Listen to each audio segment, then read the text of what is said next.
90s baby, and I know the 90s babies were blamed for fucking up the world, and that's not true. It's not us, it's Gen Z, it's the other generation. Because the 90s baby, we were raised by our grandparents, right? Our moms were working, we had the grandmas, they were in the house, not working. They raised us. My grandmother, she's gone now, but my grandmother, she raised me on Menthols 100s and Bacardi and Pepsi mixtures. So, and also at 11 o'clock, 12 o'clock, make sure everything is done. Like, make sure you do all your grocery shopping, all your errands, because the soaps come on, and you do not want to miss the soaps. So that's what I was raised on. And speaking of my grandmother, I don't think also what the Gen Zs don't have are the thug grandmas. Like, I had a real thug grandma. My grandma was from East Baltimore, and there were a lot of times East Baltimore would come out. Well, I'll just say that. So my granddad had a habit. I won't say habit, but my granddad would cheat a lot. So because of that, my grandma, she would catch him cheating, and she would beat up the woman. Like, so yep, East Baltimore just comes out, you know. So there was one time I remember my granddad, they got into an argument. She left. They both left out the house. She was actually chasing him down the street. She was going to another girl at another woman's house.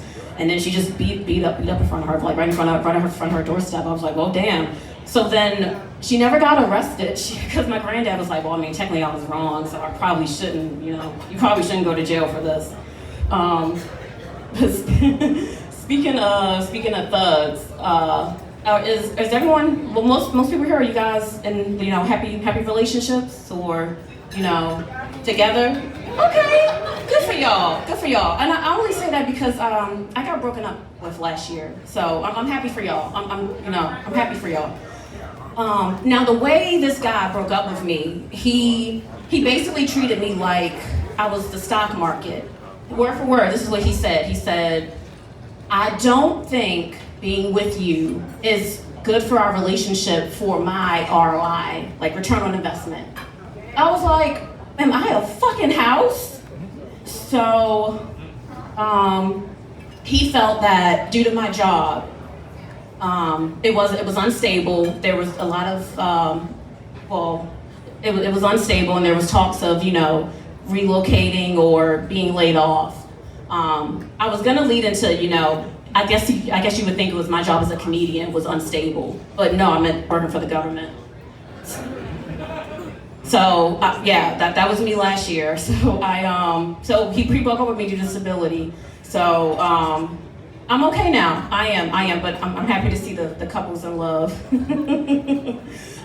Speaking of my job, I did work for the government, and I worked in HR, and I really did love it. One thing that it was tough for me, because with my name being Shaja, I was also a recruiter. So I would kind of see names that weren't so unique, I'll say. So there was one time I was talking to a candidate about one of the IT positions that we had, and I mentioned, hey, I was like, hey, my name is Shaja. No one calls me that, I go by Shay. It's just so much easier. And he mentioned over the phone, he was like, you know, if my name was Shaja, I would probably go by something else too. And I was like, oh, sir, thank you so much. Let me hang up this phone, and I will not pass you along to the hiring manager. Thank you so much.